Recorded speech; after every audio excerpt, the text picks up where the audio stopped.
Hello? Okay, it's working. I had this unplugged and then like plugged back in. Oh, just a second.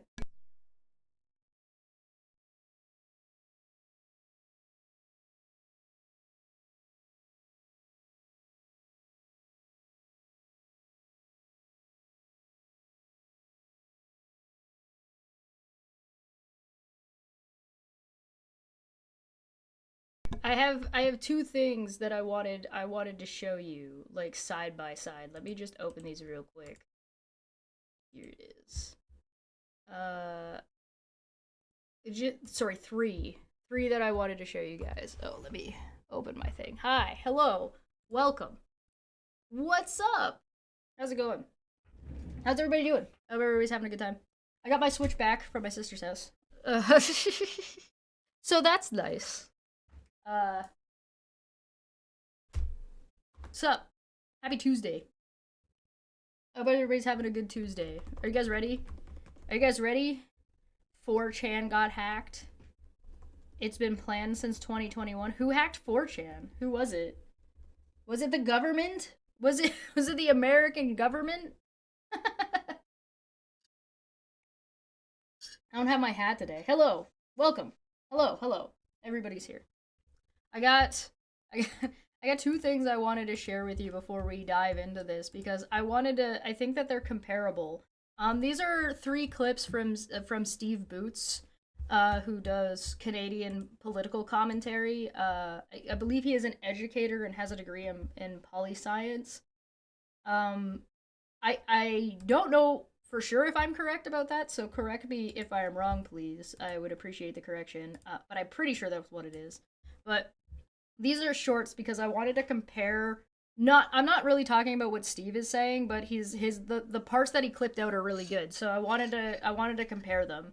So I want to talk about real quick what I'm going to show you what Polyev said, and then I'm going to show you what I'm going to show you what Carney said, then I'm going to show you what Polyev said, then I'm going to show you what Carney said. All right? So don't worry about like the chronological order of when each one it was said, right? It's just I'm not like what Steve said is fine. I'm talking about that, but the clips that he got are really good. So let me show you this real quick.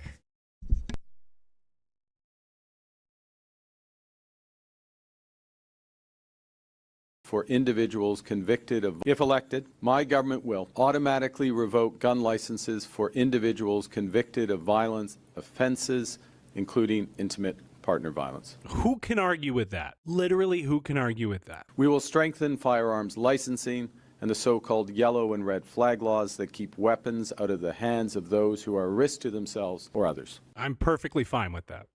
I have no problem with people legally accessing firearms if they've gone through proper checks and safety training and all of these things. Having stronger checks, A-okay. Good with it. If elected, my government will automatically revoke gun licenses. So that is not necessarily adding new laws. That is just putting more effort and funding into the laws we already have and ensuring those things are followed. The closest thing you get to a new law would be enforcing restrictions on and taking seriously inter-partner violence, and that violence seriously. And I'm curious about how that's going to affect the police force. Because there tends to be, particularly, like, obviously this wouldn't apply to America, but there does tend to be people abusing, like, it's kind of a classic trope of cops abusing their significant others. So I'm wondering if that's going to have any major effect on the Canadian police force. I don't know. I'd be curious to see. I don't want to say anything definitive because I honestly have no idea, but that is upping enforcement, right? That is more policing, right? So we all understand that that's more policing. All right? Now I'm going to show you a clip from Polyev. To defund and Carney's handpicked candidate in Victoria wants to defund and disarm the police. Think about that for a second.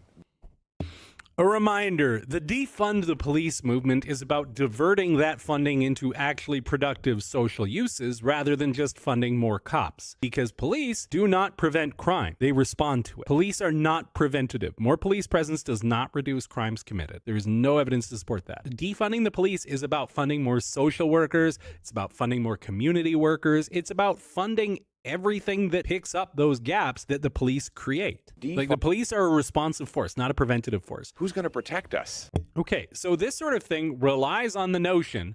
Anybody here ever have to call the cops? Anybody here ever have to call the cops? The last time I had to call the cops, I was watching my neighbor's house, and my neighbor's house got broken into. It was really unfortunate. Like, my neighbor was out of town. I was popping in every day. I popped in one day, and the glass was broken. Call the cops. Do you know what the cops had to say? Your stuff's gone. Nothing we can do. You know what they did? They wrote down what was stolen and said, you'll never see it again. I felt so protected. Friends, you ever try to call the cops for an emergency? I will never forget the one time I had to call the police in an emergency, in a violent emergency. This was probably 15 years ago. I was working at a pool in Regina, and there was a person on their front lawn hitting their female partner. And I called the police and I said, there's a man hitting a woman on the front lawn across the street from this pool surrounded by kids. You know what they asked me? Is he hitting her a normal amount or like a lot? They never came. Like, friends, if you've ever had to call the police, you'll know getting help is debatable. Carney's handpicked candidate in Victoria wants to defund and disarm. So Steve Boots has his own opinions and experiences, and those are fine. I'm not here to pick on those or talk about them, but I didn't want to dismiss what he was talking about. But specifically, we just listened to Carney talk about more enforcement of gun laws. That's more enforcement. That's more money going into regulation and policing of a particular thing, right? So that definitively shows that what Polyev is saying is just not true on its face. And now I agree that slogans are annoying and slogans don't necessarily get the message across and do not necessarily always mean the same thing to everybody. And I agree with that. And Smitty's right. However, I will point out that we don't need to talk about what everybody's opinion is. What we need to talk about is what the intention is behind who is the person in power saying it. If Polyev is saying it, he's trying to say that defunding the police means doing nothing else with that money, and it just means getting rid of, like, carte blanche, willy-nilly, getting rid of police, and meaning that the police force will be underfunded, right? And again, Polyev is a slogan guy. If Carney is saying, we want to make adjustments to the funding, he's not using the defund the police slogan at all. He is talking about legitimately defunding the police and moving that funding to other places, right? Like gun law, like preventative things like gun law enforcement, right? So Carney's not even saying defund the police. So we've got slogan guy here using a slogan to discredit somebody saying not that slogan at all, right? It's using it's the way a slogan can get flipped, but we only really need to talk about what he means and what the other political party means. I don't need to concern myself about what any random person means when they say or utilize the slogan. What matters is the people in power on the campaign trail and what they're going to do with it, right? So you base it on those things, right? Anyway, so I've got one more to show you. Again, keep in mind, Polyev, what Carney said he wants to do, what Polyev's accusation is, and here's the last Carney clip. To prevent it. It starts by, well, tackling crime is essential. It is, of course, better to prevent it. It starts by making sure that every child in this country can grow up safe, healthy, have a chance at achieving their potential. This government will continue to place the highest priority on high-quality, affordable childcare, on free school meals for those who need it. I need you to know, as much as there's ups and downs to this policy as I see, but mentioning childcare and child nutrition as crime prevention is absolutely correct. Crime comes from unmet needs. Well, tackling crime is... So again, regardless of what you do or do not agree with about Steve Boots' opinions and thoughts about that, that's fine. I don't disagree with him here. I think that there might be an understatement. I have never heard a politician talking about and associating social programs so directly. Like I said, Carney's not using the slogan. Carney is saying, we want to do crime prevention. And the police are not crime prevention, they're crime respondents.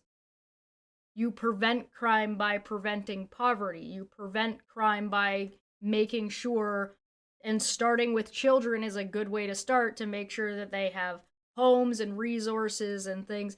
So, wouldn't say that crime comes from a single source. No, of course not. Crime does not come from a single source. But if you were to say that, like, crime comes from desperation and a lack of resources, that's such a broad umbrella term that it's just kind of fucking everything. The lost liberal decade. The lost liberal decade. Yes, you're a loser. You've been a loser for 10 years, Conservative Party. Get the fuck out. We don't want losers. Adam Schiff meant well, but you'd always love to hear him tell. Yeah, did he mean well? I still want to know who he was trying to talk to. He probably means well. I don't know. Anyway, I just wanted to happy childhood, happy teenhood, happy life. Usually, yeah. I mean, extenuating circumstances notwithstanding, right? You have, like, it's not gonna solve every problem. It's not gonna solve every crime. But if you don't want people to steal food, give them food. Like, it's a pretty one-to-one, you know what I mean? Giving kids resources and opportunity is more helpful than arresting them after the fact. Right? But alas, yeah, believe it or not, there's more than one Steve on the planet. Go figure. We can just all assume they're the worst, right? Yeah, I don't agree with everything Steve Boots says, but I think that goes without saying. But I think he means well. I think he's generally informed about his opinion and what he's talking about, and I think that's fine. I'm not, like, steeped in his content, but I watch it here and there, and I'm usually on board with what he's getting at. I would love to chat with the guy sometime, but alas. I can almost confirm Schiff meant well. He's just tone deaf in typical political fashion. Isn't a saying that the road to hell is paved with good intentions? One Steve with a million faces. Chesh's life is full of Steves and Davids and Scotts. I know a lot of Scots. I know a lot of people named Scott. You're not wrong. You're not wrong, Athens. All right. Let's get into this. I don't want to spend, I usually spend some time talking about other stuff before we get into this, but let's get into this faster this time. Hold on, I gotta move my, there we go. Okay, where were we? Oh, I think we're on social, right? We're on K, I think. Yeah, social policy. We're on page 25. So for anybody who doesn't know, this is the Conservative Party of Canada's Maple Dipped Project 2025. And it is... Well, that's not 20... Oh, it's 16. Oh, it's not 25 in the PDF. Ugh. Ew. That's the worst. Seniors. Faith-based organizations. Hold on. There we go, K. We did it. We made it. 25. This was released in 2023. So this is something that they've been working on. This is their project 2025. This is like their mandate or whatever you want to call it. This is their plan of what they want to do if and when they get in office in 2025. So don't vote for the Conservatives. Also, I've been thinking about doing a video that's just explaining why women don't like Polyev, because people seem to be, there seems to be a large portion of people that are confused by that. And I'm like, I feel like it's not confusing. And I don't know why people don't get this, and it seems like the people who don't get this are people who just don't listen to women at all. And so, like, I've been debating on making a video about that, so let me know what you think. Alright, okay, social policy. Please forgive me if my throat's a little bit still off, if I'm a little bit, like, I'm not quite better yet, but I'm most of the way there. Social policy. Time for the pain. The Conservative Party is committed to a strong and effective health care program, well-funded post-secondary education, and an effective safety net so that Canadians will be able to face the challenges of life. We believe the government should work with the provinces and territories to strengthen the social fabric of Canada to improve the quality of life for all Canadians, but especially children, seniors, and the disabled. Post-secondary education. The Conservative Party believes in greater accessibility to education by eliminating as many barriers to post-secondary education as possible. The transfer should be distributed to provinces and territories on the basis of the number of enrolled students. We believe strongly that provincial jurisdiction must be respected. However, the federal government must play a role in addressing tuition and standards. So you get different funding to education based on where you live, which I don't think is a good idea. I don't necessarily think that that's the best idea. I mean, it's better to do it provincially than, like, district-wise, but, like, I don't know if that's necessarily the greatest system. We support removing post-secondary education funding from Canada Social Transfer and creating an independent Canada Education Transfer. The transfer should be funded at a base level and increased annually according to inflation and demographic growth. It should be negotiated with the provinces and territories to ensure that the funding is targeted to post-secondary education. We believe the government must... So what? Why? What's the problem? We believe the government must ensure that scholarships and bursaries are not taxed.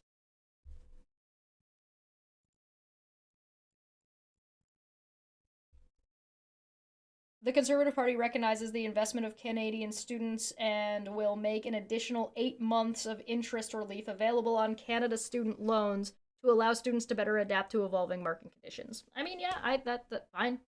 I don't have a problem with that.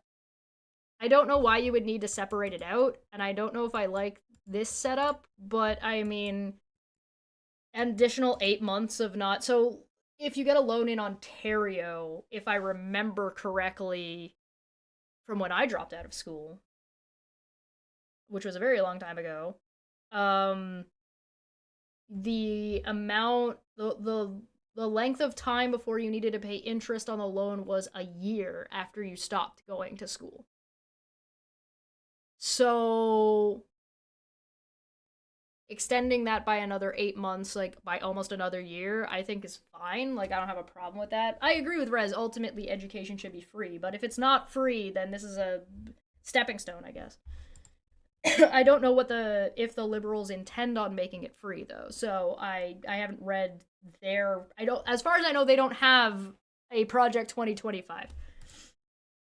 They do have policies posted on their websites, but I don't think they have a this in particular. Sorry, 1 second, I'm gonna...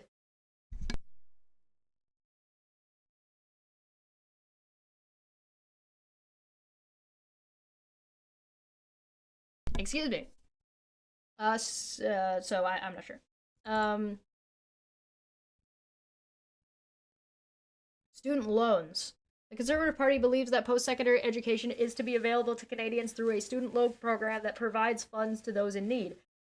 This program is to be student-focused and is to promote ease of access for all students.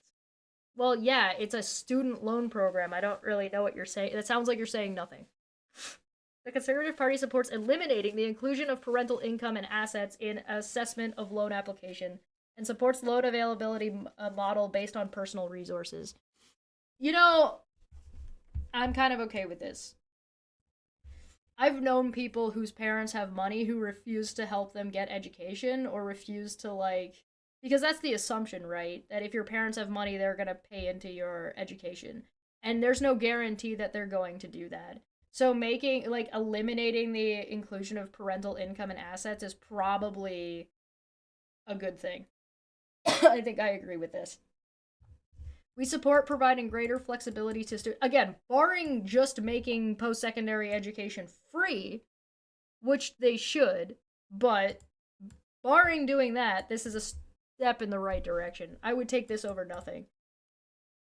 We support providing greater flexibility to students paying back federal student loans by implementing income contingent loans and providing a preferred interest rate on student loans post-graduation. Yeah, that's already a thing. Like, the way you pay back and the amount that you have to pay back is limited, right? So, like, it's like $50. It might have gone up by now since I did it, but when I did it was $50. So, like, maybe it's gone up to 100, but, like, okay, like, that already exists, so fine, keep doing what you're doing, I guess. A conservative government would change the taxation laws to allow student line of credit loan interest to be deductable on income tax returns, similar to the current allowance for government loans. Wow, they did something that I agree with. Again, barring making education free, which would be great. Again, I don't know if the liberal platform has that. I do know that Carney has put forward a $15,000 government investment into mid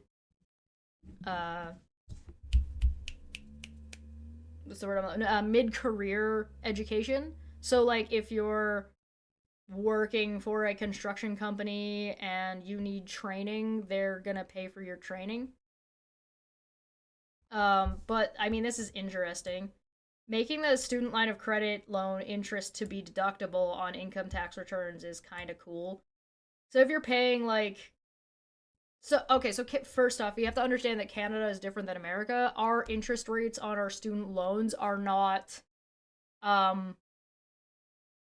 more than what you're paying off, so you can actually pay the loans down already. But if you're making money and you're getting taxed income tax, and your income tax is like, let's say you're paying a total of like, you're a year out of school, let's say you're paying like $200 taxes, and then you get a rebate at the end of the year. You're getting $200 off of every paycheck. Let's say it's that, right? So, and you're paying, let's call it $100 towards your student loan every month. Then you would get $100 deducted from your taxes every month. And then you would either get that returned to you or you wouldn't pay it, right? So, like, this is something that I actually don't disagree with. I don't know if the conservatives are also doing the same thing, but I'm just happy that I found something in here that fucking makes some sense to me. I don't know if you would need to change the taxation laws to do this. And, like, I think might be a weird way of wording it, but that's mostly just because I'm suspicious of the conservatives in general. So, employment insurance. The Conservative Party of Canada believes fundamentally in a strong, secure national employment insurance fund to support Canadians when they need it most. To this end, the party believes funds contributed by employers and employees to the EI fund should only be used to provide benefits to recipients. What? Huh? What do you mean? It should only be used to provide benefits to recipients. Anybody receiving it is a recipient. Who else are you giving it to besides the recipients? Yeah, no, I'm just looking at this in a bubble. I'm not looking at this compared to what the plan for the Liberals are right now, so. Huh? The party believes funds contributed by employers and employees to the EI fund should only be used to provide benefits to recipients. These funds should not be used for other government program spending. Oh. Okay. We also believe that employment insurance should better cover Canadians by extending the benefit period to 52 weeks in the event of a critical crisis or critical illness. I mean, I think extending it is fine. I don't know what it's currently at. I know that you just have to keep applying for it and it kind of just keeps going as long as you've paid into it, so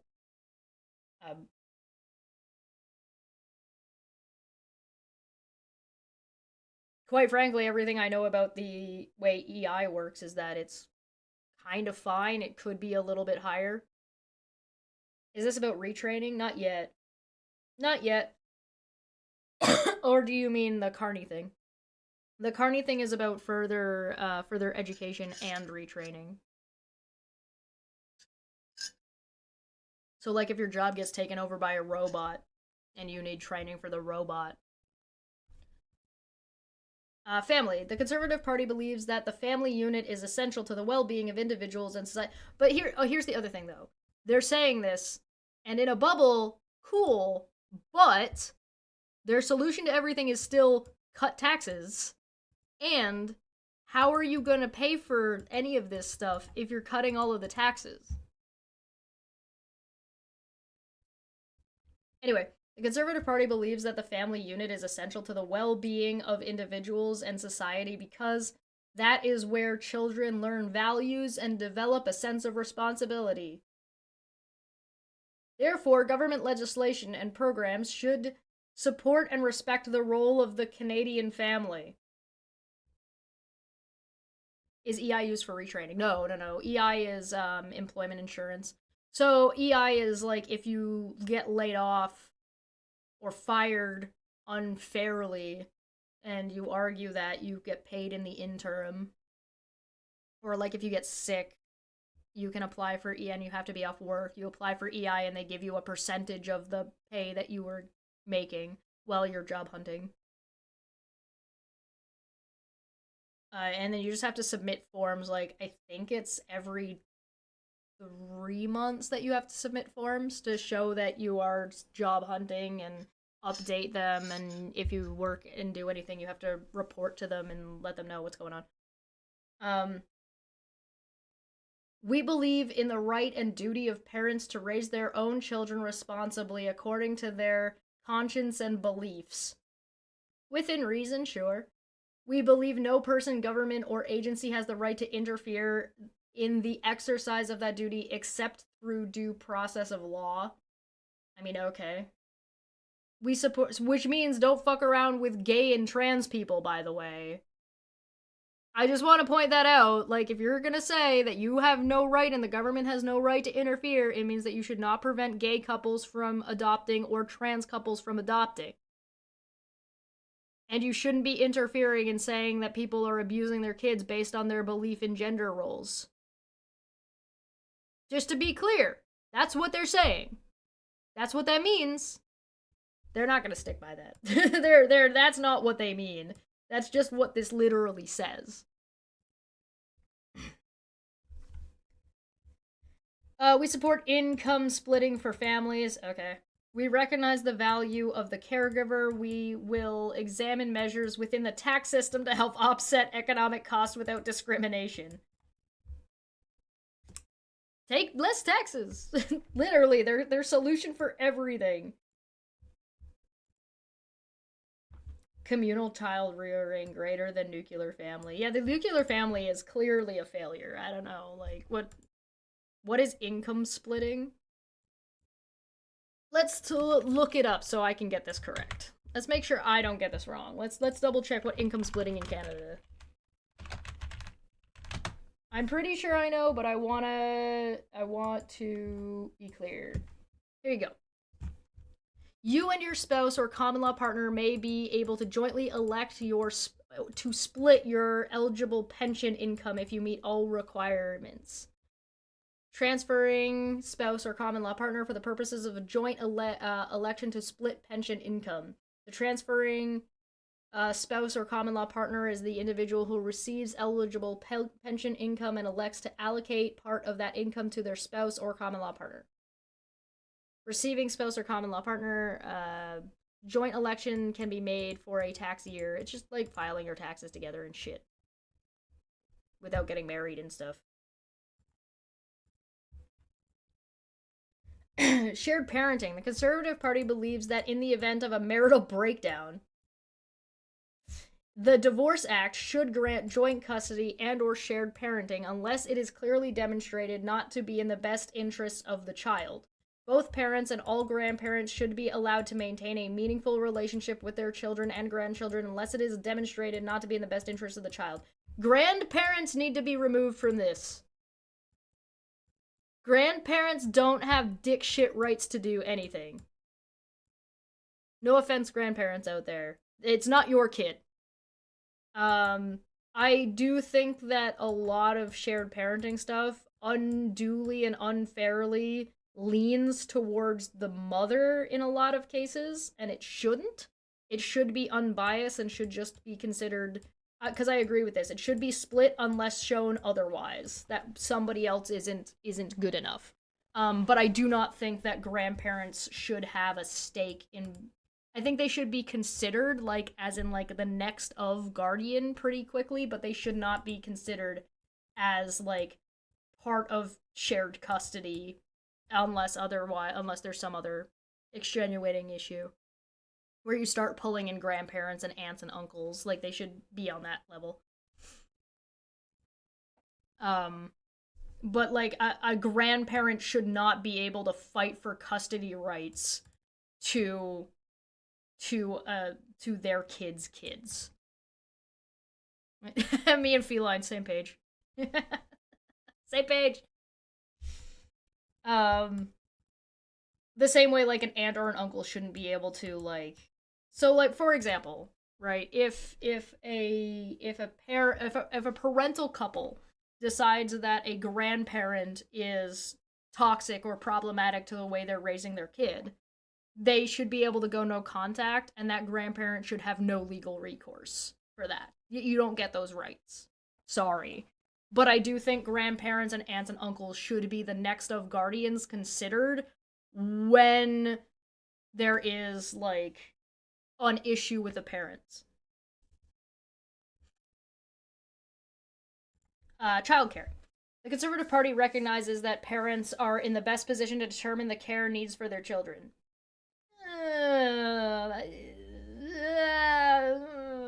Okay.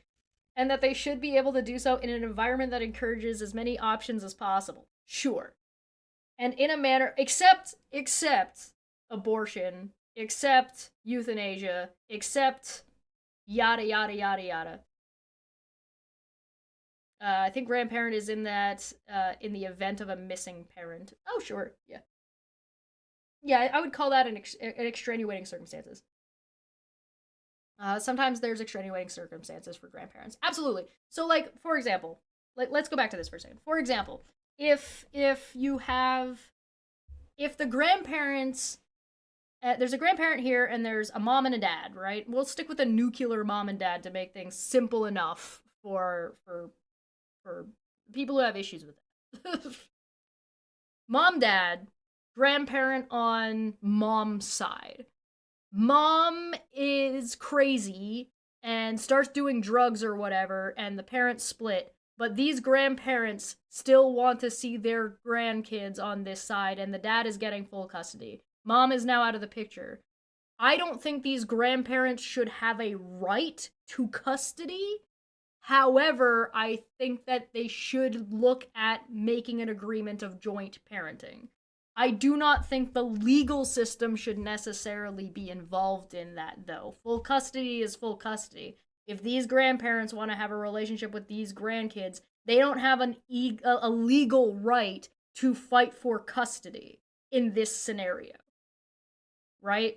However, it would be nice if they're good people and these are good people and they can maintain a good relationship, but I don't think that that's necessarily the government's job to step in and take that over. But yeah, Sly is right. If like dad is in prison and mom's a junkie and then you have two competing grandparents, then yeah, sure, you can sort that out through the legal path. But if you're gonna put grandparents there, I think that aunts and uncles should be under that same umbrella. Right? Like, there's no reason to say grandparents have a special place there as opposed to, like, aunts and uncles. I think an aunt and uncle would fall under that grandparent. Like, it is literally, like, just the next of family members. And, like, that, to me, that makes sense.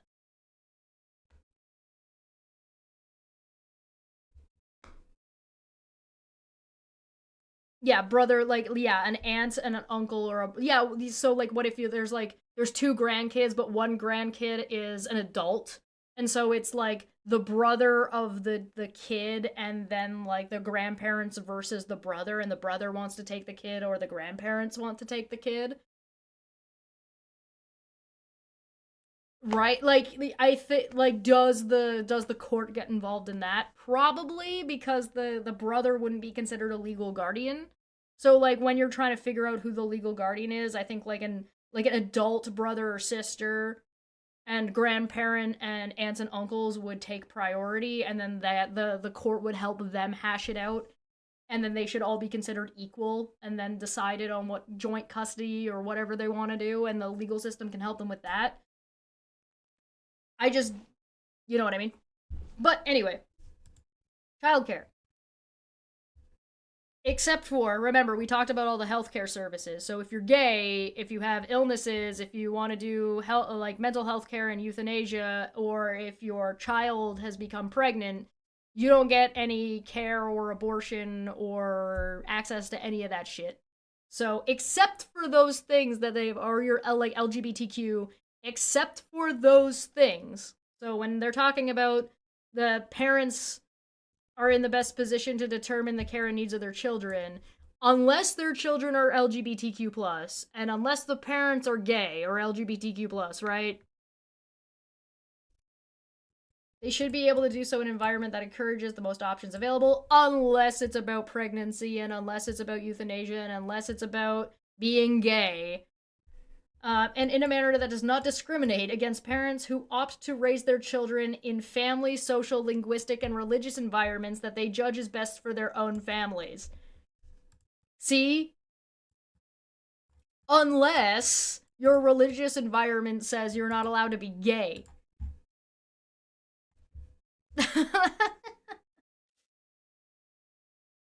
There's a really big, like, religion needs to probably be removed from a lot of these exceptions.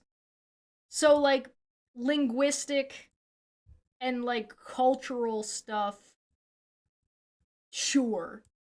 Right? I think those things are probably within the realm of being protected. Right? I don't think religion should fall under this protection anymore. Because I don't think religions have earned it, or I think that religions have foregone that right. There is too much child abuse that is excused by religious beliefs or behaviors. So I think that this would be fine if you remove the religious environment. So like these are like religious and beliefs that don't let a child get a blood transfusion. These are beliefs that get measles outbreaks and let children die from the measles because they believe in prayer more than they believe in going to the fucking hospital. Right? Those are just like extreme examples without the social aspect of, like, you know, being gay, or like, yeah, Feline said, against abortion and their child is say 15. Honestly, I think 15 is generous. We're talking about kids who are 10, right? These are situations that have happened, right? So I think religion should probably be removed from this exemption. I don't know what linguistics would be. Like I don't know what that would entail. I don't see how linguistics could be problematic. You know what I mean? I think when it comes to social, I mean, having your kid attend church is a social thing. That's fine. I'm not, like, that's not an issue. I don't think the government should be stepping in that. But I do not think that religion should be an exemption or an exception for the government being involved for like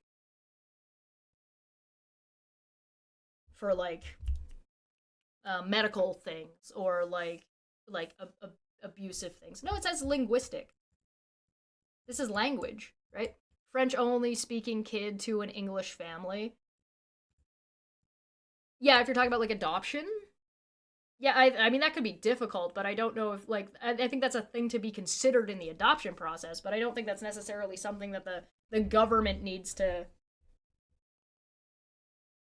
I mean, I guess the government would need to do extra work, but like I don't know if that would be. I guess there could be like an extreme situation, but I feel like that would be like a not that common. You know what I mean? Like the exception that proves the rule. Um, linguistic environment. I don't think that there's a problem with a kid that's like has a family who is Portuguese and their family speaks Portuguese at home. That seems fine to me. I mean it might be difficult for that kid at school, but they'll get there. They'll figure it out. You know what I mean? Like I guess again there could be extreme situations where it could be problematic, but I mean I know kids that grew up in bilingual households. It's not really a problem necessarily most of the time.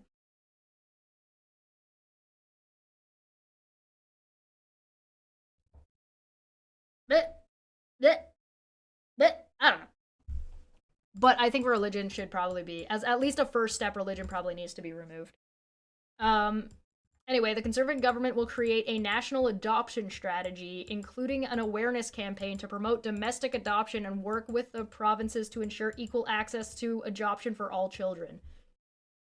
But it's not equal access if you're promoting Canadians adopting Canadian kids. That's not equal. That's you're prioritizing. You can't have it both.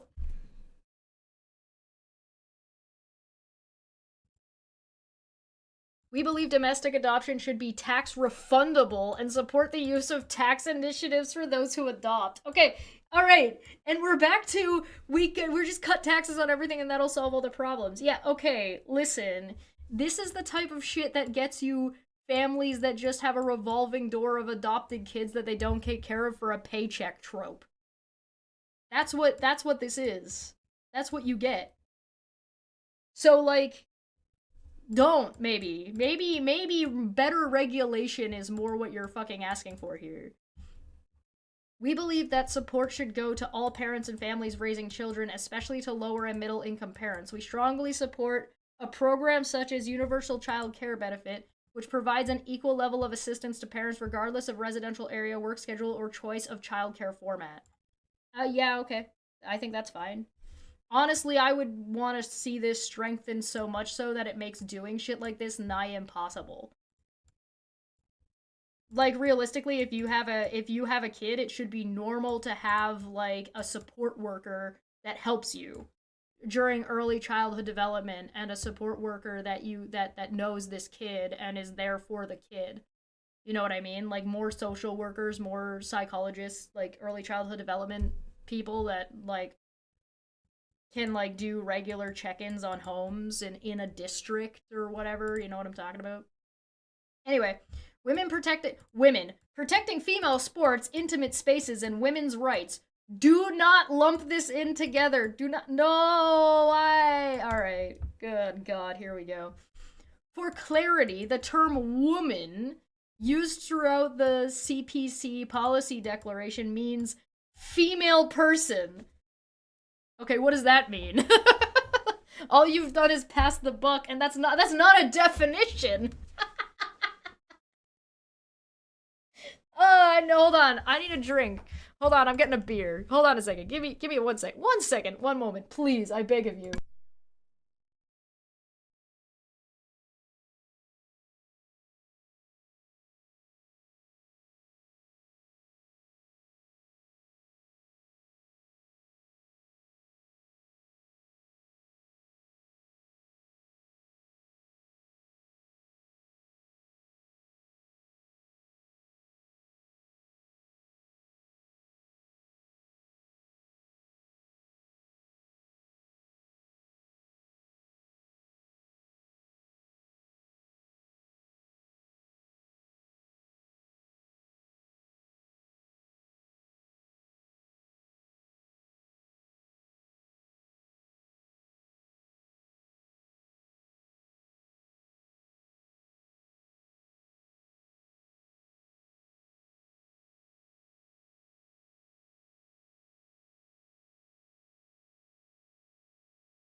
Okay, beer has been obtained. This is necessary. This is a necessity for reading this absolute. This is about to be absolute garbage. My unfinished sock for two says, "Don't wait for tax breaks. Like and share already." Thank you very much. Yeah, like and share the stream if you like what I do here. Nobody should like what I do here. This is pain. This is awful garbage. All right, are you guys ready? Yeah, what is a female person? Yeah, what the f are you talking about, bro? What is a female person? Ugh. With this stuff, maybe need something stronger than beer. Is this a female person? I swear to God, if you send me a fucking picture of a pigeon. Androgen insensitivity syndrome, AIS, is a condition involving the inability to respond to androgens, typically due to androgen receptor dysfunction. It affects 1 in 20,000 to 64 XY cryotypical male births. The condition results in the partial or incomplete or complete inability of cells to respond to androgens. This unresponsiveness can impair or prevent the development of male genitals, as well as impairing or preventing the development of male secondary sexual characteristics at puberty. It does not significantly impair female genitals or sexual development. The insensitivity to androgens, whatever, is therefore clinically significant only when it occurs in genetic males, i.e., individuals with a Y chromosome, or more specifically, an SRY gene. Clinical phenotypes in these individuals range from a typical male hibiscus with male spermatogenic defect or reduced secondary terminal hair to a full female hibiscus, despite the presence of a Y chromosome. How many people are in America right now? Like, what's the population of America? Let me look up the current population.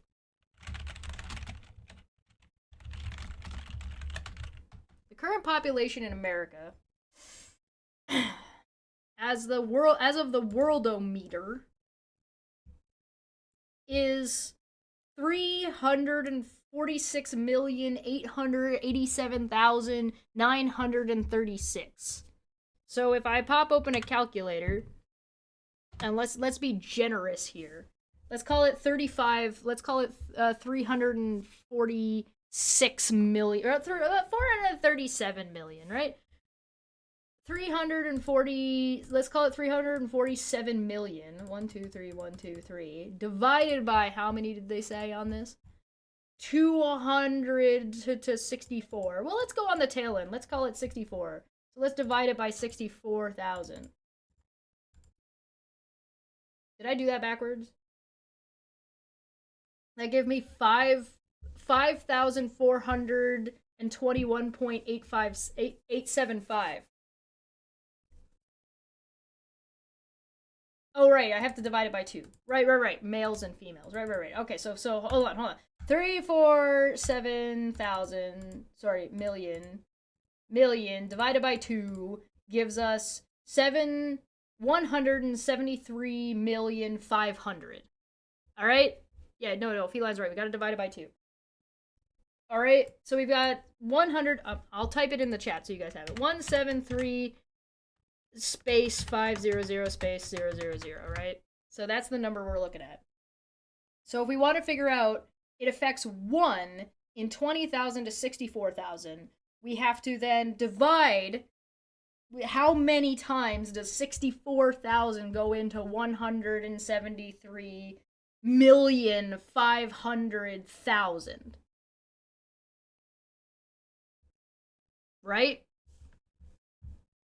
Right?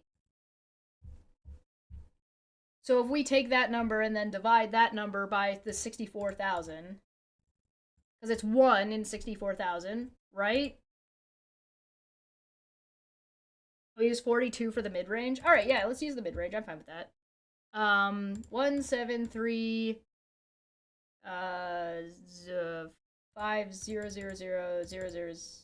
Yeah, okay. There we go. 2,711 individuals. But if we use the mid range and we divide it by 42,000? Yeah, 42,000. Boom! 4,131 ish individuals in America have this. Men in America. How many trans people are in sports?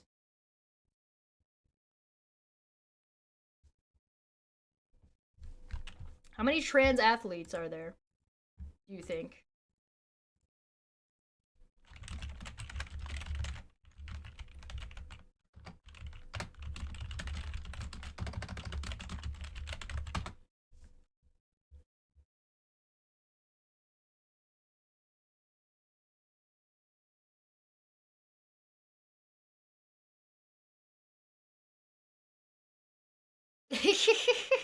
The NCAA president, Charlie Baker, testified that out of more than 500,000 total college student athletes, he believed that fewer than 10 of them were transgender. 10! 10 transgender college level athletes in America.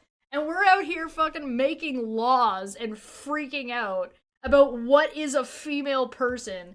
And there's 4,131 men in America on average that may or may not be considered a female person.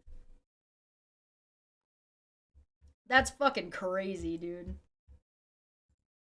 He testified with 10. What the fuck?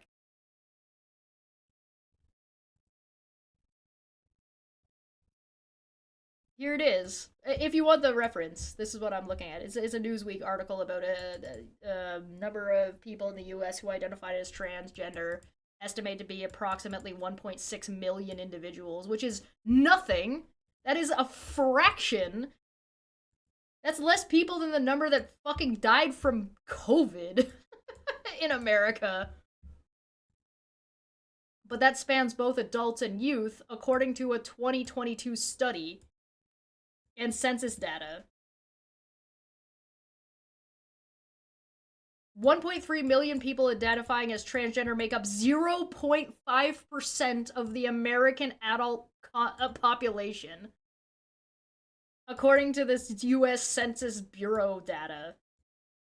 It's about the same population as Dallas or Texas or the population of San Diego.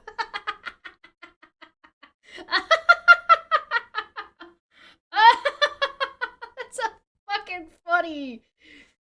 Oh my god. Yeah, the NCAA, which governs athletes across 1,100 schools, recently changed its policy regarding transgender participation following an executive order signed by Trump on February 6th. The NCAA revised its rules to restrict participants to women's sports individuals assigned female at birth. Previously, the NCAA followed a sports-by-sport approach that considered policies set by national and international governing bodies. Wow, that makes fucking sense. Under the revised policy, transgender athletes assigned male at birth may practice with women teams but are barred from competing. Guys, come here for a second. Move in a little bit. Guys, when Canada does the Olympics, the Winter Olympics specifically, our women's hockey team skirmishes and practices with the male hockey team.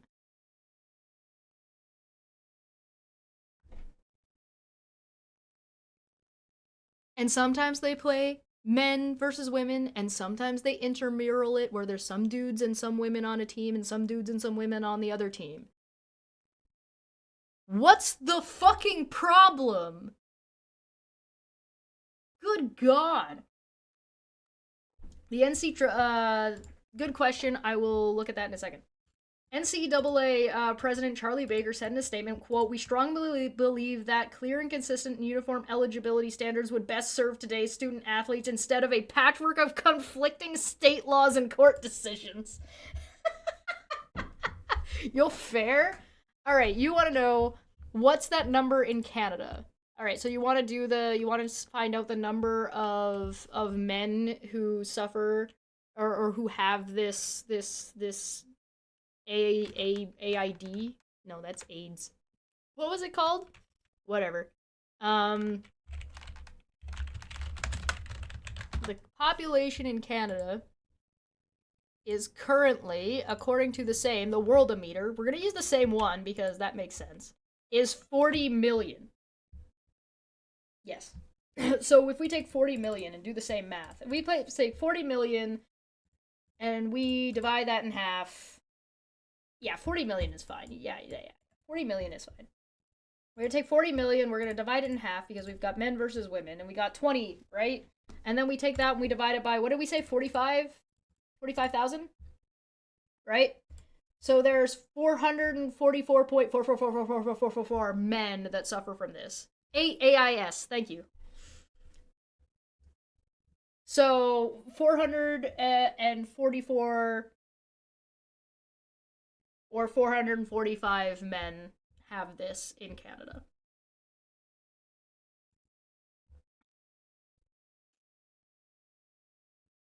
Oh my god.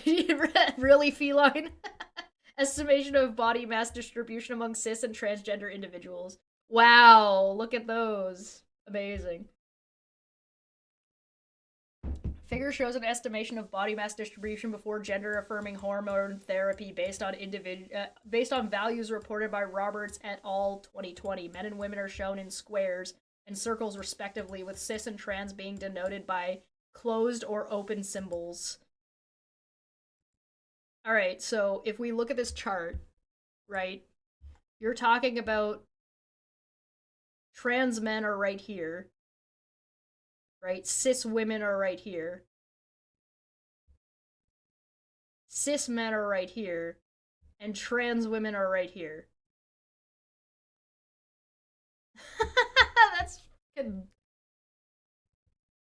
That's funny. 42. Oh, I did 45, didn't I? Close enough. Anyway, the point is what is a female person? We're clarifying the term by not clarifying the term at all. The Conservative Party supports full participation of women in social, economic, and cultural life of Canada. Really? Do I really need to go back into about how women don't like Poilievre because Poilievre doesn't like women? To be clear, two things about Poilievre. One, in a speech recently, in the same speech where he was talking about biological clocks, he went on a whole he went on the spiel talking about like the very builders that are building these things. The gentlemen can't afford the homes. Oh, gentlemen and women. It's like, oh, thank you. I'm glad you remembered we exist. Because Poilievre doesn't view women as home buyers or home builders. He views them as home makers, which means they are not contributing to society in the same way. And I would also like to point out that Poilievre has spent the last 5 years catering his talking points and catering his campaigns to disenfranchised young men, specifically cis young men who these are the incels, these are the Andrew Tates of the world. He's targeting the same people. And when you target and cater your speech and what you're saying to that specific group of people, you choose to alienate women. And so that's that is a definitive choice that Poilievre has made. He's chosen these things. And so this is an active, considered position, right? It's not like he said something off the cuff, right? Anyway, the Conservative Party of Canada believes that women are entitled to the safety, dignity, and privacy of single-sex spaces. Great. Trans women are women, so there's no problem. prisons, shelters, locker rooms, washrooms, and the benefits of women's only categories, sports, awards, grants, and scholarships. I thought they didn't like DEI. The Canadian workforce has evolved to include more women than ever. And believe all Canadians have the right and freedom from discrimination in the workplace and equal opportunity. Okay? Individuals should only be judged on skill, qualification, and merits. Oh, you mean like America? Women must be entitled to equal pay for equal work. We condemn discrimination against girls through gender selection abortions.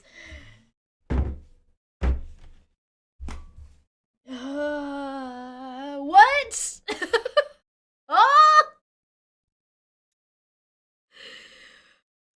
Oh, good God. All right.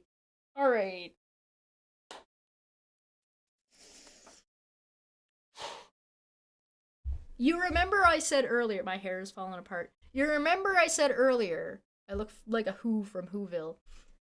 You remember I said earlier that courts, when it comes to where was it? Employment, family. When it comes to the government deciding parenting rights, they tend to lean towards women. They tend to lean towards the mother. And how I said earlier that that's not fair to men and it shouldn't be that way, and just because somebody is a woman doesn't mean that they are necessarily going to be the best parent for that child, right? Do you agree with me? Men out there, do you agree with me that women are not inherently always going to be the best parent? And do you think that that discrimination against men in that regard is, in fact, actually also discrimination against women because it enforces and reinforces via government policies and government decision-making that women belong in this role more than men do? That a man can be equally as paternal as a mother can. Right?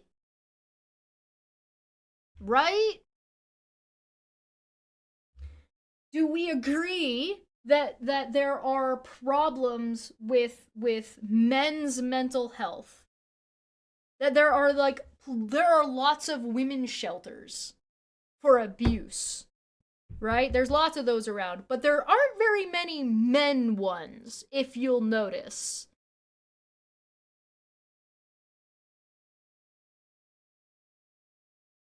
You'll notice that one? Yeah, you guys agree? Guys.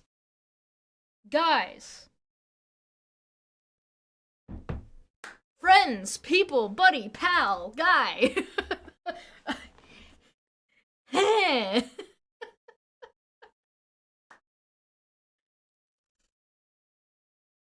A man, a father, should have equal rights to his child as a mother.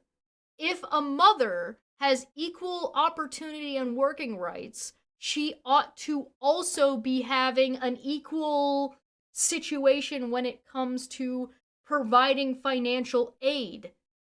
Right? We all agree about the are we all on the same page? All right. Why is this only targeting women? I think men's rights and mental health are threatened and not taken care of in productive ways. Whether it be in the way we talk about these things, on whether it be like the fact that we try not to talk about them at all, or there aren't very many, like, in very male-dominated spaces, like YouTube, in very male-dominated spaces, you do not see men having productive conversation about this. In my opinion, I think the bigger ones are mostly having very destructive conversation about this. However,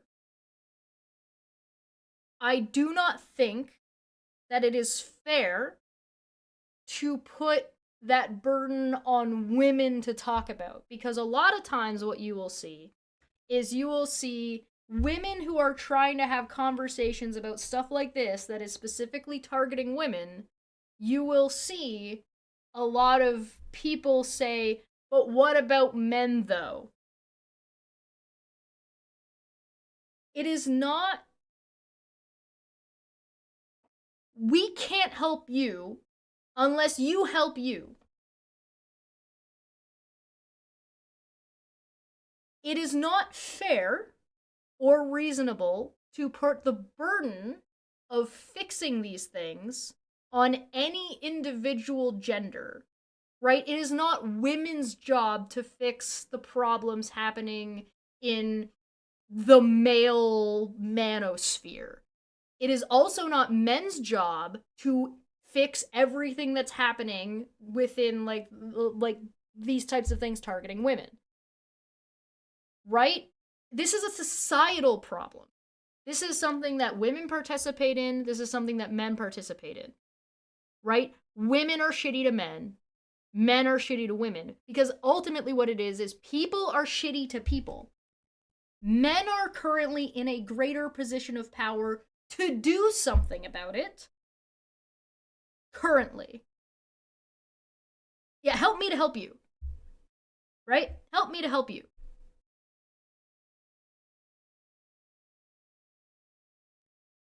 So,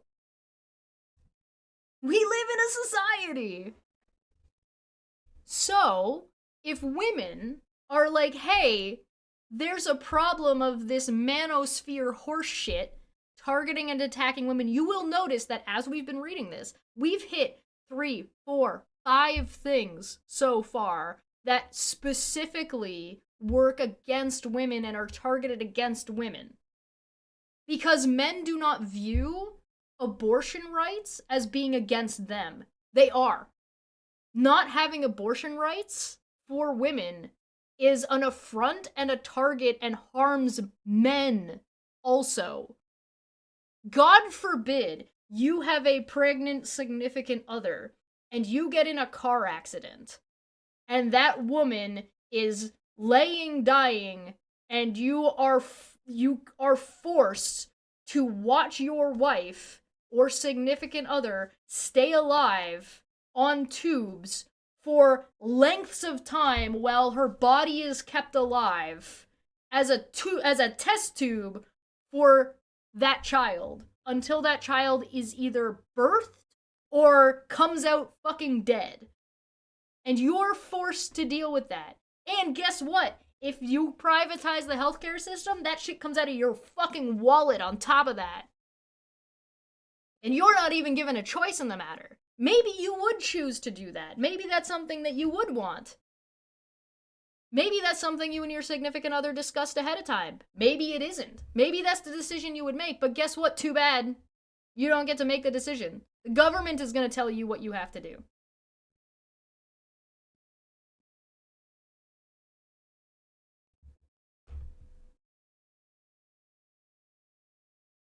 Imagine being forced to pay child support.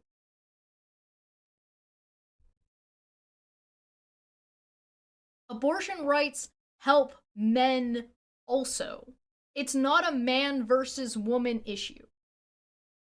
Fortunately, it tends to look like a man versus women issue because men either are disproportionately pro-choice, disproportionately pro-life. By that I mean anti-choice. And or don't care and don't participate in the conversation.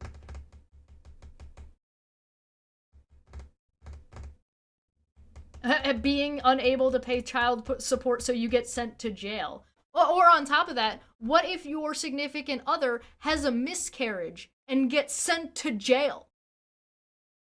What happens to your family unit?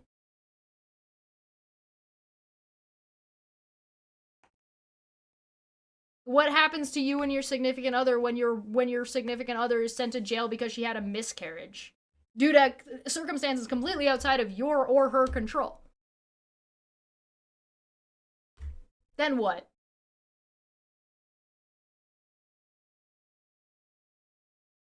That actually happened. Yeah, this happens. I'm not being facetious. I'm not being hyperbolic.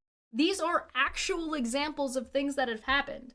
God forbid your significant other has an ectopic pregnancy or a pregnancy that goes south and your wife isn't allowed to get an abortion and you get to watch her die from sepsis.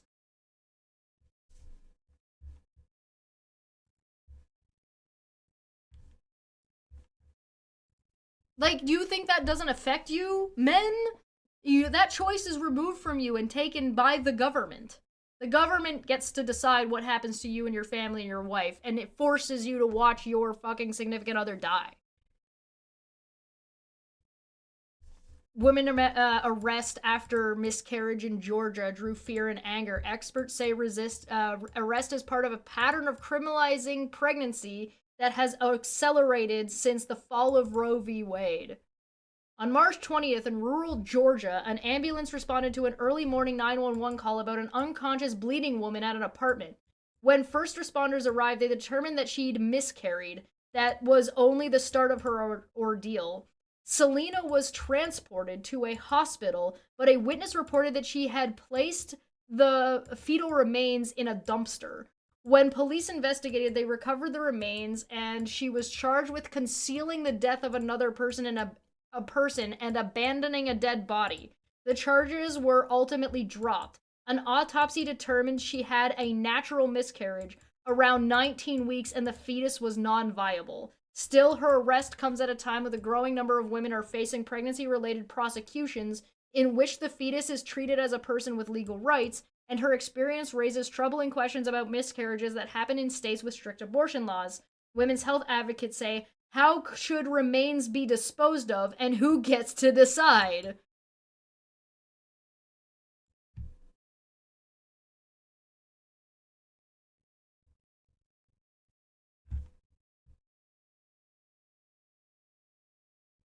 Research shows that 10 to 20% of known pregnancies end in miscarriages, most often in the first trimester. If you want less miscarriages, give women better health care and more health care options and more security and financial stability.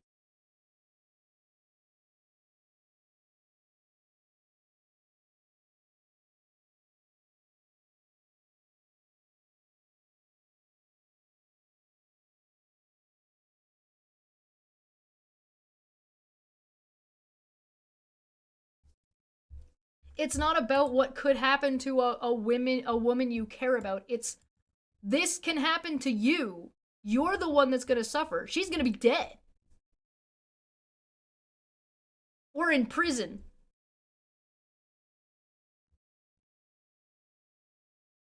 Do you want the government interfering with this? Again, I'm not being hyperbolic. I'm not being extreme here. This isn't an extreme leftist position. This is the result. You're going back to backroom abortions and women being arrested and getting unsafe medical treatment.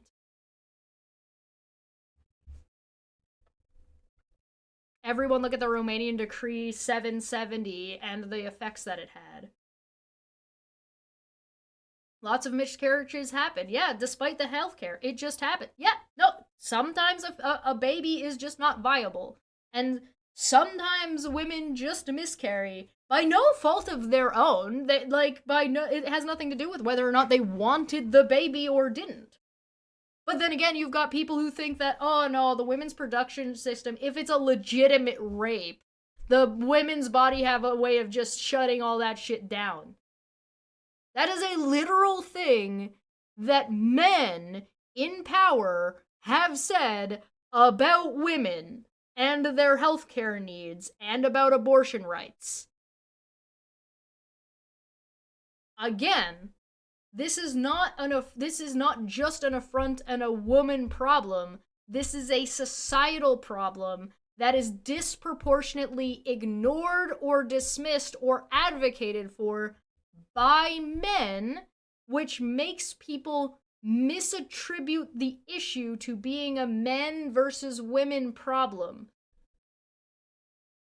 rights to bodily autonomy being violated and over those bounds being overstepped by a government is a problem for men as much as it is a problem for women.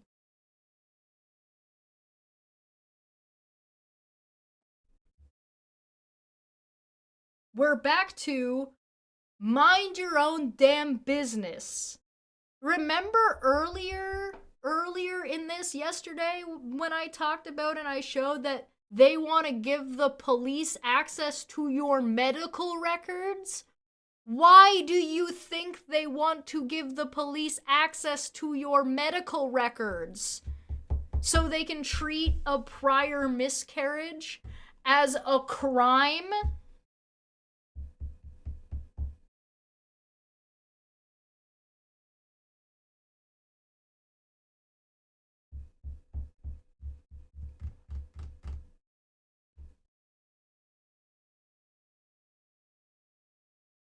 Now, don't get me wrong, there are still women who support these things.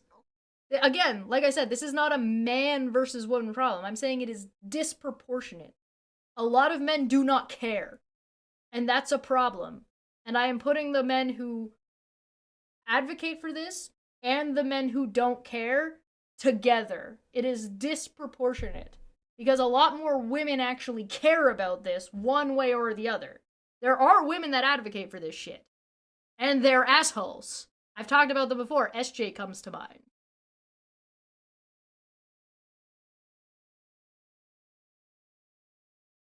Because they make this a moral issue. They make abortion about murder. They make it about religion. And we're back to why I said earlier that religion ought not be of one of the things that is taken into consideration. It should not be an exception. The same with way up here the other day when we talked about how religious exemption for medical procedures or religious exemption for doctors performing medical procedures. If abortion is wrong via your religion and you're not willing to provide your 10-year-old access to an abortion, or a doctor is unwilling to perform an abortion on a 10-year-old because they think life is God's gift, even though this child was raped by their own father. What are we fucking talking about? What moral high ground do you think you're actually fucking standing on, you psycho? SJ coming to mind as a regrettable experience is my condolences. Thank you, Smitty. I appreciate that.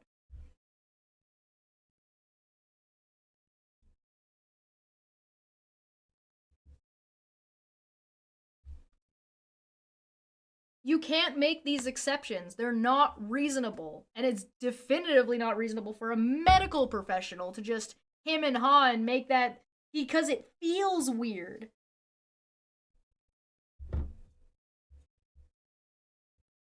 Right? That's not how it works. What was I talking about?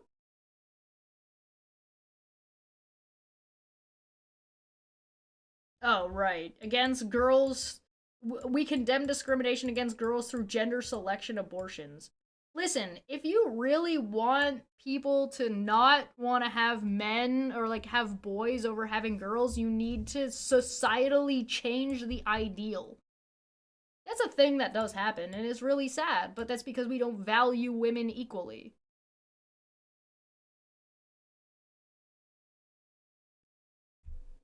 And one of the reasons is individuals should only be judged on skill, qualification, and merits. Women must be entitled to equal pay for equal work.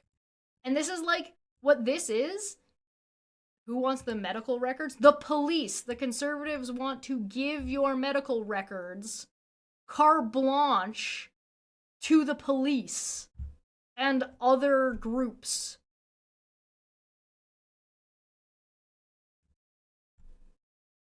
Your right to your medical privacy and medical history is null and void if the government says that that group gets it.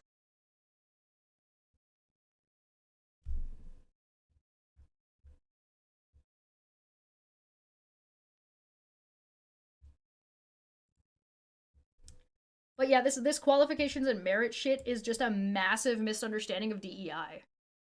Because people think that DEI, somebody's skin tone or somebody's gender or ethnicity circumvents or supersedes, supersedes is a better word, supersedes their skill at the job.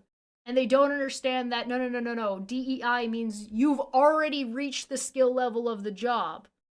And that you have to consider everybody at that skill level equally, regardless of their skin tone, gender, sexual orientation, religion, creed, etc., etc., etc. But for some reason, idiot conservatives have got it in their head that, oh, that means they're going to hire somebody who's less qualified for the job. No, the qualifications didn't change. The qualifications are still the same. You have to reach those qualifications first. The qualification just can't have the caveat of white person, or man, or has to be a woman. You think that men don't benefit from DEI? What about male nurses? What about men in fucking women-dominated fields? It doesn't go one way. It's good for men, and white men also. Period. It gives you, as a man, or as a white person, the right to file for discrimination against you based on your skin tone, or based on your gender. If you can fucking prove it, and if you can show it. There are hurdles you have to jump over. It's not, you gotta jump through some hoops if you want to prove this shit. It gives you the exact same rights as it gives everybody fucking else.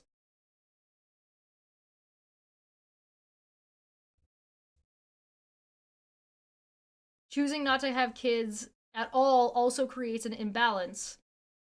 In what case? What do you mean? It creates population imbalance if society tends to prioritize one sex over the exclusion to the exclusion of another. Yes, it does. Sure, but choosing not to have kids at all also creates an imbalance should that be banned. Well, it's not about banning, right? You don't ban a gender. I mean, we've seen what happens when you ban a gender, right? So you don't ban it, you just make it equal opportunity. So for example, like if you want to talk about population issues, right? Canada does not have enough of its own population producing enough children.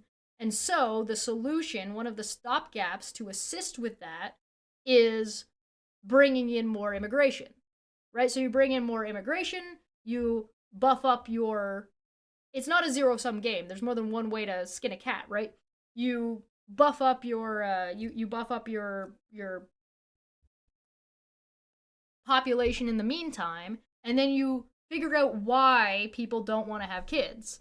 If people aren't having kids because of socioeconomic situations, then you fix the socioeconomic situation, and then you don't have to worry about it because enough Canadian citizens will have children because they want to have kids and they just can't. Or they feel like they can't because they're under too much financial pressure. Right? I'm coming for you, feline.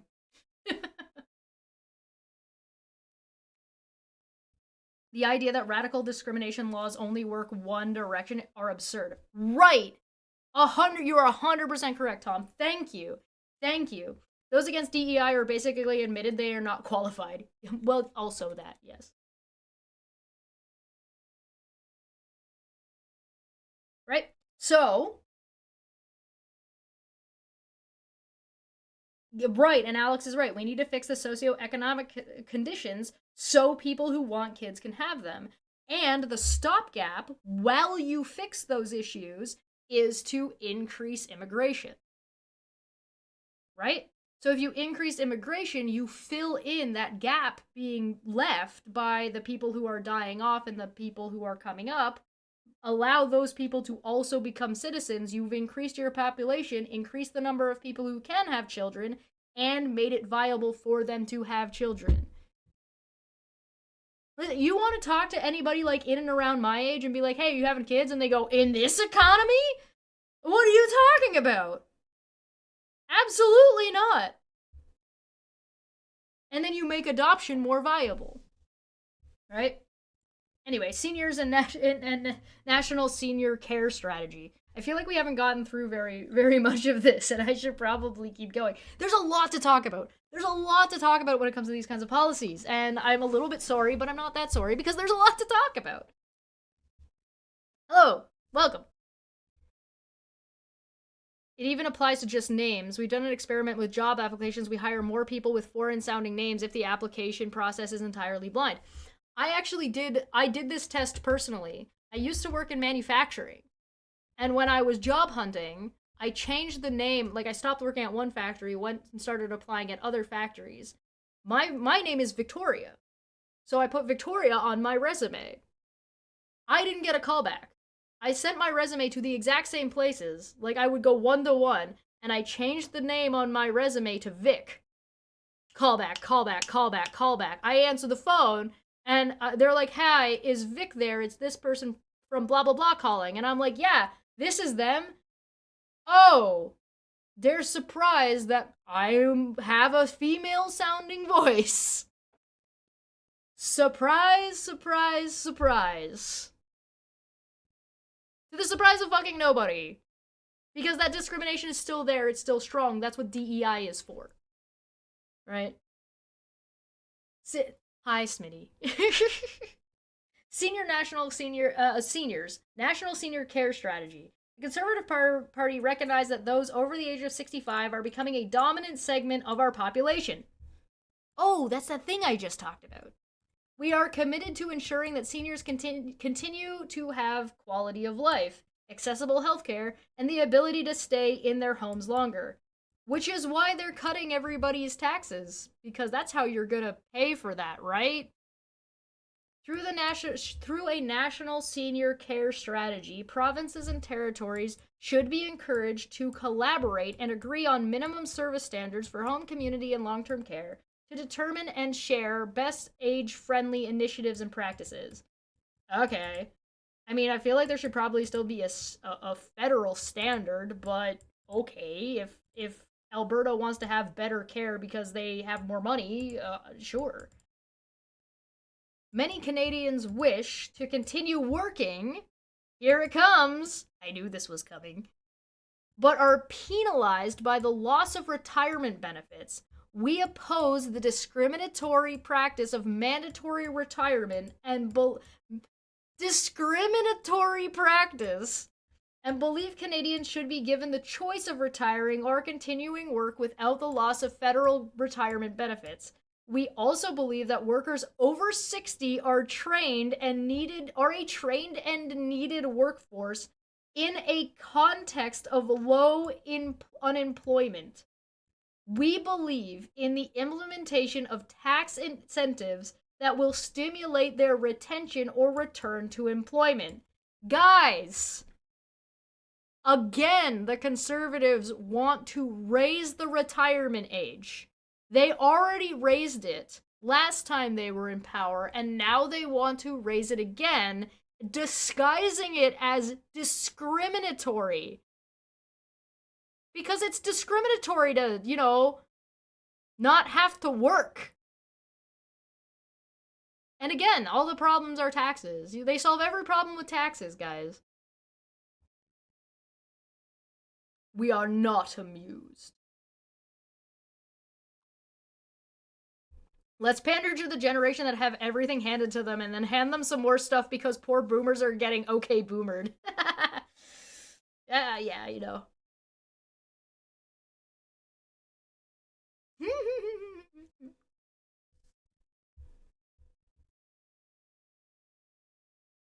GLaDOS voice?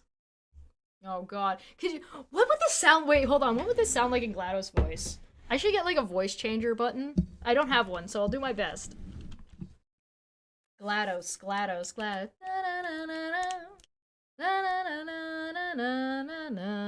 Hello. Hi. Are you still there? Unfortunate. Aperture. Okay. We believe that those over the age of 65 should only pay employment insurance premiums if they qualify to receive employment insurance benefits. Oh, I'm out of practice. We support enabling a greater number of Canadian seniors in need of care to remain in their own homes, rather than in more expensive institutional accommodations where their independence suffers and costs are higher to the taxpayer by maintaining GIS, OAS, CPP combined income at sufficient levels.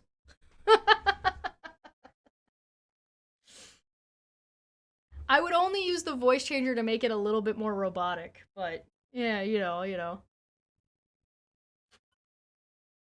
All right. We believe that those over the age of 65 should only pay employment insurance premiums if they qualify to receive employment insurance benefits. That's EI. Why would they need EI? They're retired. Why the fuck would EI? Wait. Why would you need employment insurance if you're not employed? You're retired. You wouldn't need employment insurance anymore. You're done. We support enabling a greater number of Canadian seniors in need of care to remain in their own homes rather than in more expensive institutional accommodations where their independence suffers and costs are higher to the taxpayer by maintaining GIS, OAS, and CPP combined income at sufficient levels. We support tax incentives and job protection for non-professional caregivers. Non-professional to look after the elderly or disabled in the home. Don't hire non-professionals to look after your elders. What are you talking about? That's insane. That's right. That is like, yo, listen, we want to give tax incentives to do elderly abuse. That's what that is. What the fuck? We favor tough measures to prevent elder abuse. Except that you want to incentivize it. And a more severe punishment for those who commit this crime. Alright. We believe the government should work with provincial counterparts to identify seniors entitled to either federal or provincial benefits. We believe the government should review the retroactivity policy of entitlement to federal benefits. Bro, okay. You know that before COVID, the conservatives were in power for a long period of time, right? Like the Harper government lasted for a while. And then then we got Trudeau, a couple of years went by, then we got COVID. When COVID happened, Canada found out that a lot of these old care homes were severely understaffed and there was a lot of neglect happening. Right? Which neglect is abuse. And so what did the government do when it found out this was going on? Because it went to inspect all these places that it wasn't inspecting because they didn't think they needed to. What happened? They sent the military. They sent the fucking military. They sent the military to go and help and deal with it and report it and had to revamp the whole fucking system.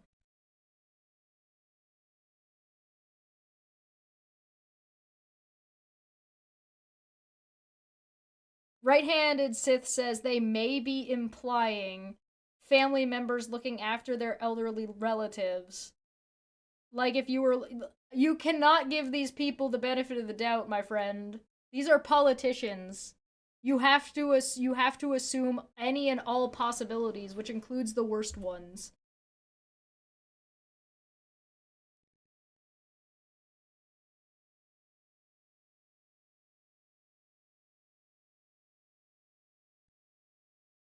Because how are people gonna stay home and take care of their elderly parents when everybody's at work? Elderly people like this, you're talking about people who are in their 80s and 90s. And then at the same time, they're talking about people who are 65 going back to work. So how is a 65-year-old going to work and care for their parent?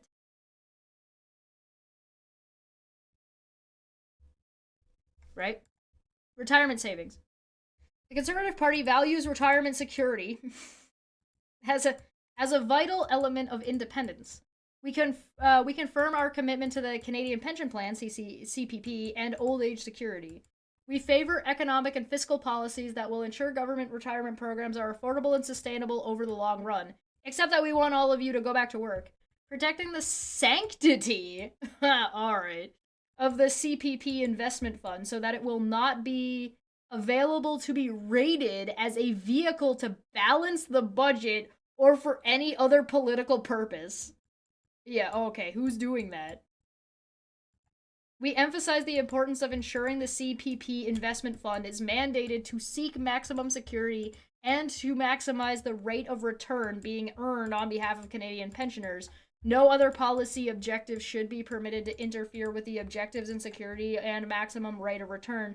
We believe the tax-free savings account must be preserved and enhanced. Okay. Housing and homelessness. This is gonna be good. The Conservative Party believes that all Canadians should have a reasonable opportunity to own their own home. Reasonable. Again, we're back to this term, reasonable. What does reasonable mean to you? I don't know yet. To own their own homes and have access to safe and affordable housing. We support a broad-based tax relief, income support programs, and tax incentives. Everything will be solved by having less taxes, guys. That's how it works, right? That's how it works, right? Sanctity is not a word that should be used in law. Yeah, I agree with that. To make home ownership and rental accommodation more attainable and accessible. How? How does cutting your taxes make housing more affordable? Feline says, again, I would like to point out that the house I currently own would not be, I would not be able to afford today. Yeah. Yeah, most people would not be able to afford the homes that they live in if they were just a working person. We believe that all governments should address homelessness. Hey, yeah, that's another question. How is reducing taxes going to help homelessness? It's not.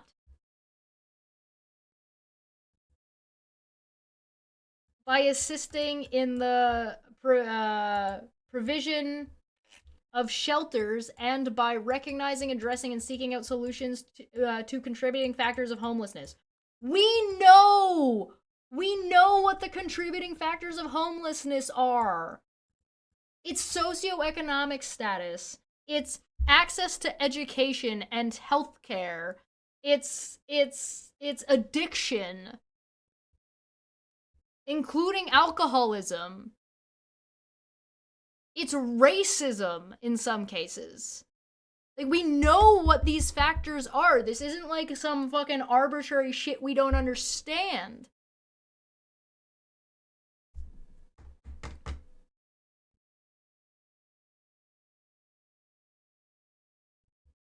The answer is tax cut. Wait, what was the question again?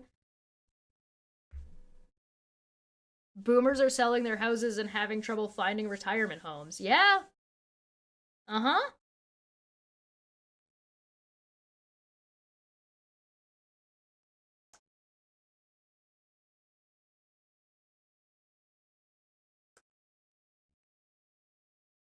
Yeah, it's that fucking avocado and toast, man. Damn those homeless people wanting to have a phone that they need. One of the major causes of homelessness and like is partly affordability of rent and having an address. You need an address to have a job and to get benefits and to do shit. You need an address. If you don't have an address, you can't have a bank account. If you don't have a bank account, places won't pay you or hire you. These are real solvable things. Stop pretending that, well, we need to figure out what the fucking contributing factors are. Shut up. It's not having a fucking house and an address. It's really that simple. There's a 1-to-1. Homeless people don't have a house. They don't have a shelter. They don't have an apartment. That's it. That's the thing. Other factors as to why they don't have this thing are irrelevant. The point is they need this, they don't have this. That's all it is. There is one factor to homelessness. It's not having a home. Good fucking God. One major causes of homelessness is the affordability of avocado toast.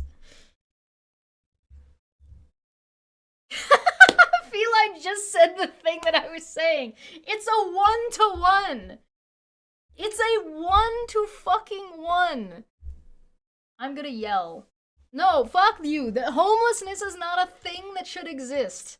We have the budget. We have the resources. We just fucking suck. That's it. We're just shitty. We're just bad people. If you have homelessness in your area, it's because you as a society are bad people. Stop being bad people. We believe the government should partner and link with the respective jurisdictions of provincial territories and municipal governments, business initiatives, and work of social agencies and nonprofit organizations in dealing with housing, homelessness, social infrastructure. I like how they put affording a home and homelessness in the same fucking paragraph. Like that, I think that tells you something. Social infrastructure and related supported services, such as skills development, literacy, substance abuse treatment, health, and social development. How about just housing? How about adding shelter, whatever shelter might look like? We can discuss that. We can talk about that. Why isn't shelter in the number of things that are necessary, like clean water and nutrition? Remember earlier when I talked about pregnancy and they listed clean water and nutritional shit as necessities for pregnant women, but didn't list shelter? Maybe shelter should be included, and it should be electricity, shelter, running clean water, and food. And that everybody should have reasonable, is a word that they like to use, reasonable access to these things to protect the sanctity of life. No? Do we not agree about this? That you need these things to survive? This isn't hard. This is 100% doable, and we just treat it like it's not. There are places that have removed homelessness. Like, homelessness is gone, and it's not because they just incinerate the homeless people. They tried this. They did tests with this. They did tests with UBI. And guess what? It worked. Trudeau's Liberal government tested UBI to see if it functioned and if it fucked with inflation and how it affected the society and the local areas. And it worked. Statistically, everything improved across the board, and it did not have a substantial impact on inflation.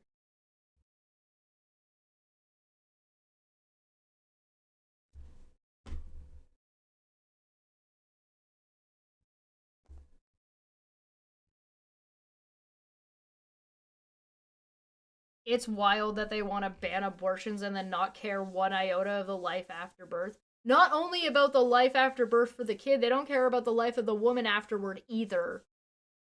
It's a double whammy, motherfucker.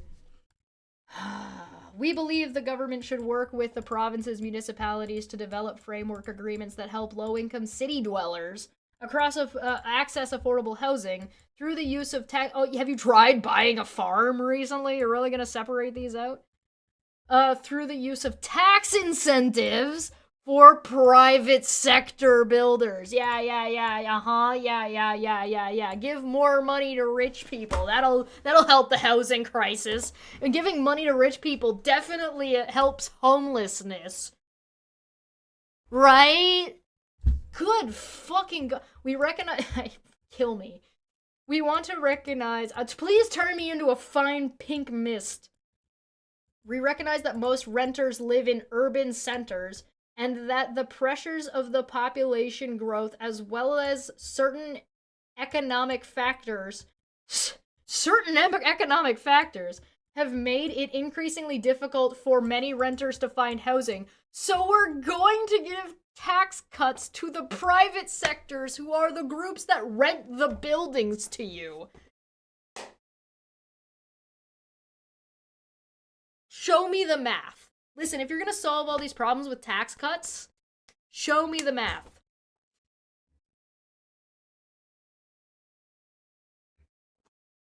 National Disabilities Act. The Conservative Party supporters a National Disabilities Act designed to promote reasonable access to medical care. There's that word again, reasonable, whatever that means. Medical equipment, education, employment, transportation, and housing for Canadians with disabilities. Wheelchairs should be free. New arms and legs, amputees, should get free legs and arms. You know you have to remeasure all those shit if you gain or lose weight? And that maintaining your weight so you don't have to get that refitted and remeasured, which takes months to do, shouldn't take that long and you shouldn't have to pay for? Being able to see should be free. Hearing aids should be free. Reasonable. Does it impact your day-to-day life about whether or not you can see? Yes or no? The answer is yes. So it's reasonable that you should be able to see, to live your life and contribute to society. Do you have any idea how many jobs I would not be allowed to work if I didn't have glasses? A lot. Harassing telephone calls. The harassing telephone calls section of 3723 of the Criminal Code be amended to include digital communications, e.g. text messages. Hey, something I agree with. It should also include social media harassment, if it doesn't already. Or if there isn't one that already does that. Actually, wait a minute. Hold on. Wasn't digital included in the one that they wanted to remove up earlier on in this?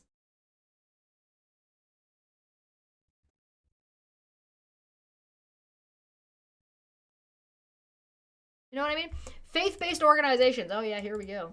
The Conservatives support the right of faith-based organizations to refuse the use of their facilities to individuals or groups holding a view which are contrary to the beliefs or standards of the faith-based organization, without fear of sanctions or harassment and discrimination based on the beliefs of a faith-based organization be excluded from the definition of disallowing discrimination under human rights.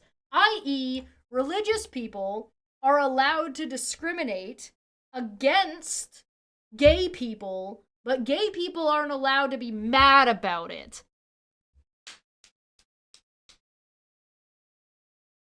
Kenzie, you want to come on and have a chat with me? We can schedule something. Let me know. I'll let you do a call in, and you can chat with me about numbers and math. We support the freedom of religion or religious organization to refuse to perform unions or allow the use of their facilities for events that are incompatible with their faith and beliefs. So again, religious organizations are allowed to discriminate against other people, but those other people aren't allowed to be upset about it, and these groups still don't have to pay taxes. You want to know who's going to pay for the medical care? You want to know who's going to pay for the medical care? Taxing the churches. And increasing taxes on rich people. Set the tax rates back to the 50s. The tax rates during the 50s were around 80%. So you put an 80% tax on rich people that are currently jumping through loopholes to not have to pay taxes. All of this is paid for. Problem solved. There's your math. Easy. It's not even hard. It's not even hard. The math checks out. Think about it. Think about it in the way of a tax cut and then reverse it. So if you tax cut, right? You tax cut a percent, right? So let's say you grant a tax cut where if you're you get a tax cut break on your income tax, right? So let's take an income tax. And you say, all right, we're going to give you a 10% tax across the board, right? Everybody with an income is getting a 10% income tax. What is 10% of $200? We're going to make this really fucking quick. What is 10% on $200?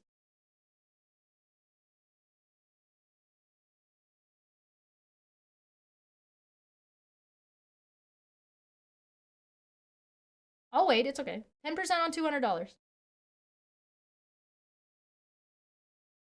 20. So that's $20 that you're getting back. Right? Off of the $200 that you're paying in your income tax. Right?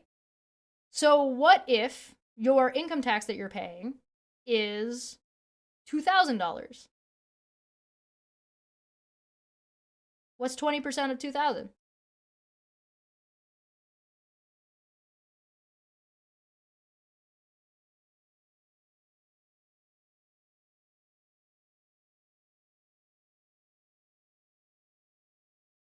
Okay, take your time. I know there's a delay.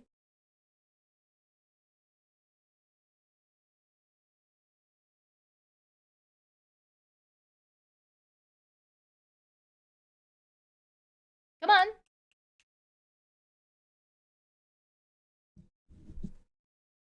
$2,000 income tax, 20% of it.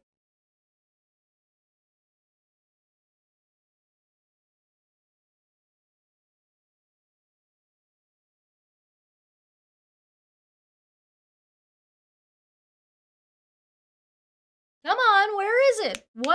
Follow me here. Follow me here. Stop. Come on, pay attention. 20% on 2,000. We did 20% on 200 is 20. What's 20% on 2,000?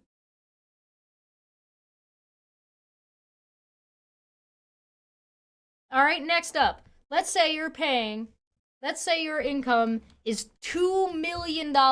You make $2 million. What's 20% of what's 20%? What's 20%? You're getting a 20% income tax. How much money are you getting?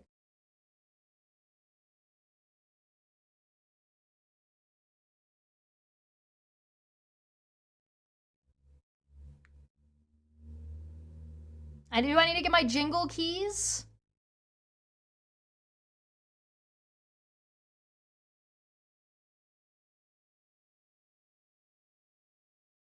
Kenzie! Hey! Pay attention, dipshit! I'm answering your question. Listen! What is 20% of 2 million?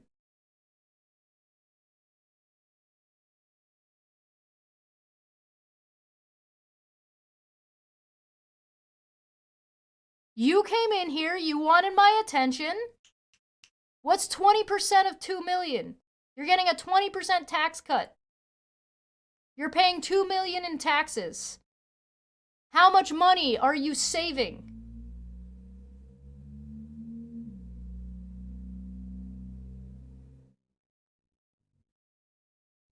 Come on.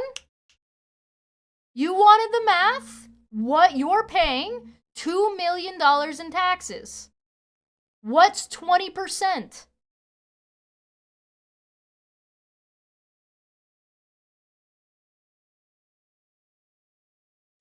Athens. What's a quarter of an hour?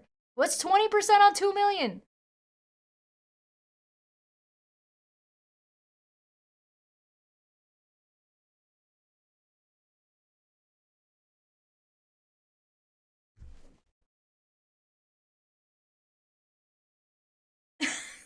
What's 20% on 2 million? We did 200, we do 2,000. What's 20% on 2 million? Don't get defensive now. You want to do math. We're doing math. We did math earlier. Let's do math now. What is 20% of 2 million? We're talking about tax cuts. You're getting a 20% tax cut. I'm not adding taxes, I'm taking away taxes. This is what the conservatives want to do. They want to give you a tax cut of 20% across the board. What is 20% of fucking 2 million?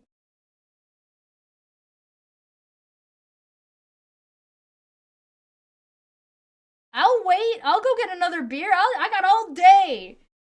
I'll just vibe with this. Come on. What's 20% of 2 million? You wanted the math? You want to talk about the math? 20% of 2 million.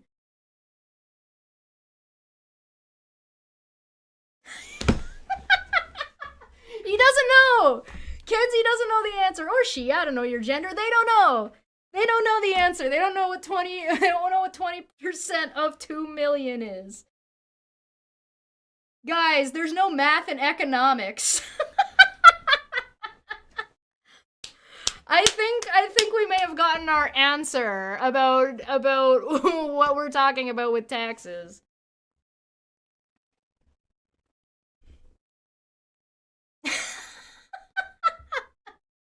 So you don't know. You don't know what 20% of 2 million is. You don't know how to do the math of what a tax cut would be on 2 million.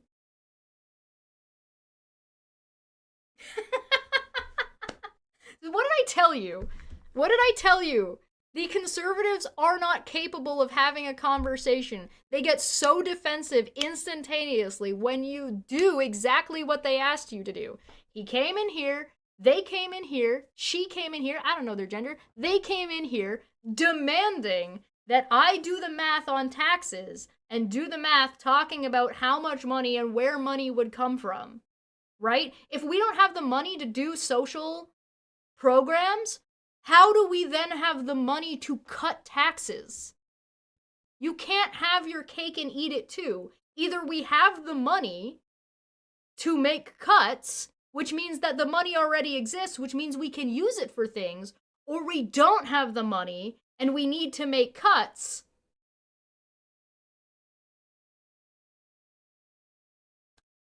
Is there any possible resource or way that we could have more money to get these things? They couldn't even follow the math on talking about tax cuts.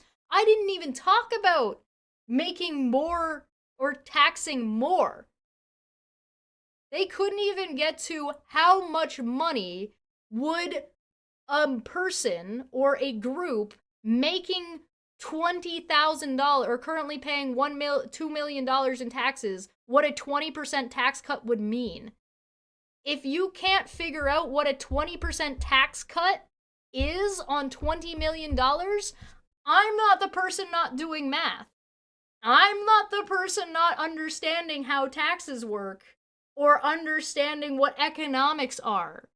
When you are instantly defensive because you've already figured out, you're smart enough that you've already noticed that if we actually talk about this, you look like a fucking idiot. Do you want to know where the end of that train goes? Does it feel like you're getting led somewhere? Does it feel like maybe the place that the math is going to lead you isn't where you want to go? Answer the question, Kenzie. What is a 20% income tax cut on the income of $20 million? What's the number?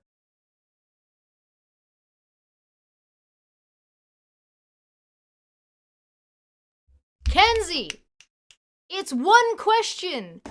What is the 20% tax cut on profit of $20 million?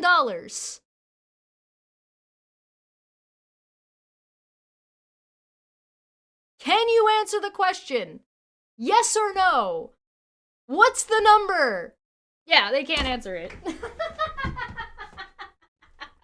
Conservatives are the most pathetic group of losers ever.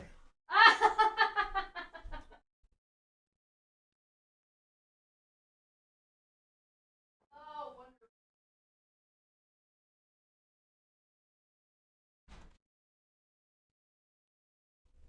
Kenzie, thank you so much for playing. Thank you so much for joining us. I appreciate that you've made my point that not only are conservatives incompetent at math, completely fiscally irresponsible, and complete actual babies who cannot answer single questions or have any ability to conversate whatsoever.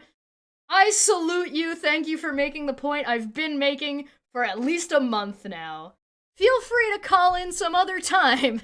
I'm gonna call it there. We've been live for over our amount of time, 2 hours. Thank you so much for joining us. This is a good time. I appreciate you, Kenzie, for stopping by and embarrassing yourself. Have a good day, everybody. That is how you handle this shit. You're welcome. Feel free to use me as an example in the future, and we'll be back next time. Have a good night, everybody. Bye-bye.